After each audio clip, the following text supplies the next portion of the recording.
Njagala kutwala omukisa guno okusaasira ku baganda baffe n'emikwano bamaama bataata abadde basula mu Lubigi. Nentwala okusaba kwange eri palamenti y'eggwanga. You people have been useless for so long. Bantu mmwe kimala mubeeko kye mukola. Muleteeko ebiteeso mu palamenti bitaasa omuntu wa bulijjo. Ntunuulidde bajeti y'eggwanga ate muli sente zigenda kuyamba munaku. Naye ng'ababaka ba palamenti mmwe muyisa bino. Muyambe omuntu wa bulijjo. Omuntu wa bulijjo akaaba ekimala bantu mmwe. Ebintu bya Lubigi sigwe gusoose okugobawo abantu. Naye kuŋŋamba otya nti bagoba abantu ng'eno Buganda Land Board ekyasolooza obusuulu bakyawa abantu kyapa mu ngalo. Omuntu omunaku alabye. Omunaku alabye. Babaliko babagoba. Omulala abaliko abasaba busuulu. Babaliko babagoba. Omulala abaliko abasasuza byapa. Ate kisinga okuluma mu biseera by'okukaaba, mu biseera by'okugobaganyizibwa, ebitongole bino tebivaayo. I have seen so many cases where Buganda Land Board is involved. Nga musolooza obusuulu, ne wavaayo omuntu n'akayanira ettaka, abatuuze ne beesonda ne bagenda mu makooti. You don't even send your representatives mu kooti.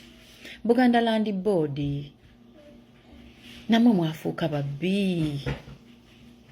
Namwe mwafuuka ki? Baganda bange, nina video zendabye nga mukolimira abavugazi grader. Tuleme kubeera kiso kya mbuzi. Okolimira avuga grader naye anoonya akamera abaweeke banaalya. Ate n'oleka awa order. Basajja mwe ne bakazi mwe abatula mu z'ofiisi zammwe ne mutowa order. Omuntu n'asendebwa.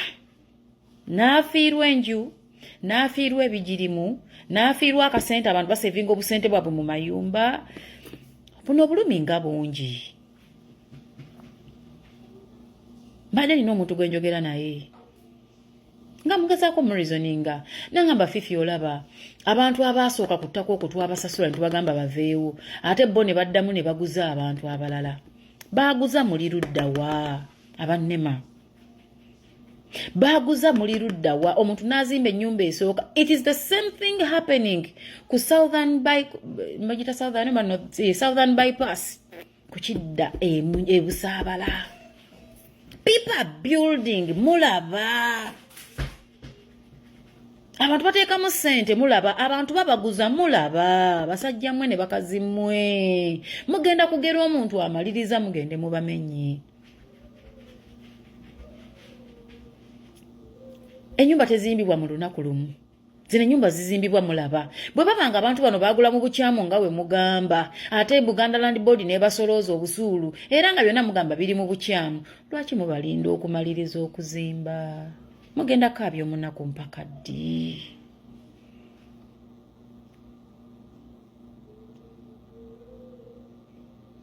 Mugenda kaabya omunaku mpaka ddi?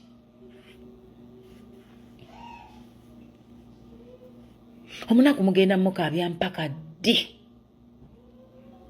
Naye bannange,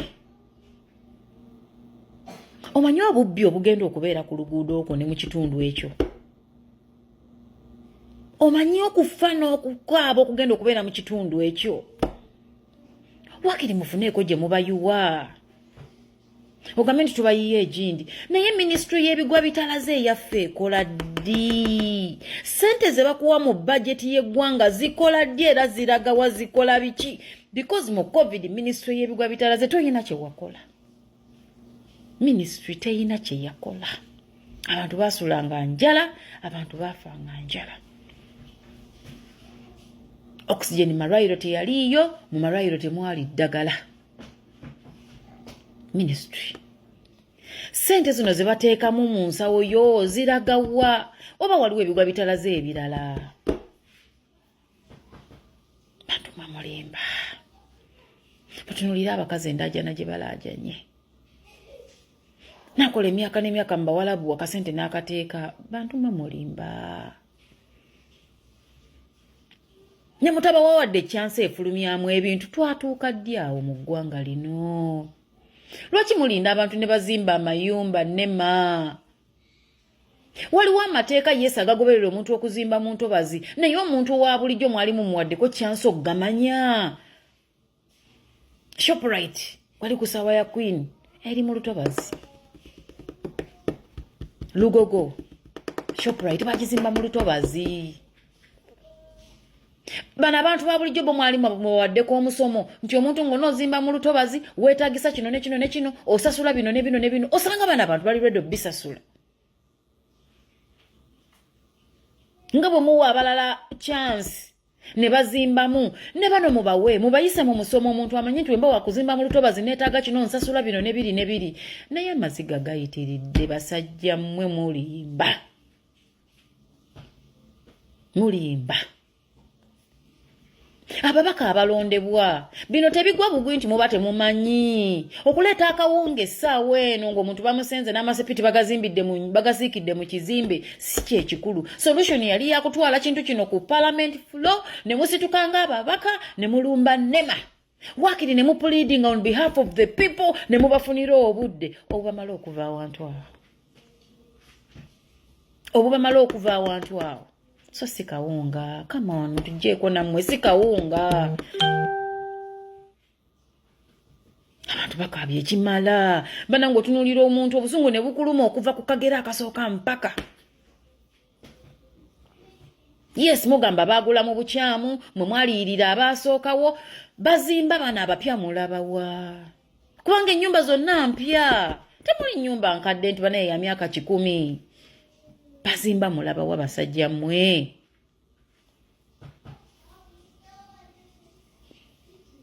N'otula mu ofisi yo n'otowa order. N'ogoba ebyalo n'ebyalo. N'oleka abamaama bataata obwana. Ate balina bagenda kuteeka luba. Nodde wo ne bakulisa ne weebika blanket. Basajja mmwe muli batemu. Kale singa mubikoze mu 2026 mwe tulondera. Kuba Bannayuganda tebanyiiga bwe buzibu balina. Bannayuganda tebatereka busungu. Mubadde mulina bamenyera mu 2026 ne tubatenda obusajja. Ne bayingira ku ballot paper nga balina obusungu. Naye era bagenda balimba. Era balonde bubi. Gwanga lyange bannange liruma. N'owulira ng'ofa obusungu. Mulowoozeza ku kiki abavubuka abo ab'amaanyi be mumenyedde amayumba ab'ebiwago kye bagenda okukola. Eyo nansanga temugitenda kubeera na crime rate waggulu. Egenda kubeera time za 100 ate nga mbawagira. Kubanga katukole ki yeffe? Tukole ki? Buganda Land Board. Ebitundu bingi abantu gye basasulira busuulu gye mwawera abantu byapa mu ngalo bali mu makooti bawera ennemba n'abeeyita bannannyini ttaka naye nga mmwe musolooza ne mu kooti temujja. Kati yo omuntu addukirewa bantu mmwe. Palamenti ye Uganda ntunuulidde budget gye mwayisizza. Ministry y'ebigwa bitalaze. Tukiineko olw'olumu.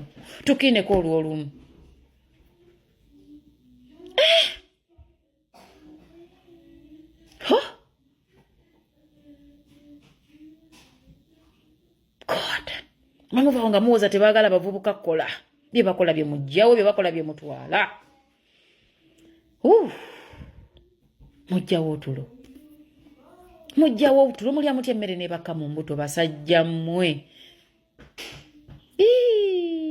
Mukama Katonda.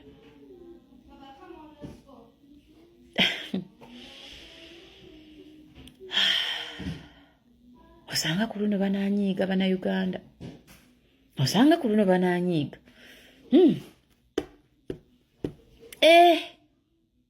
No.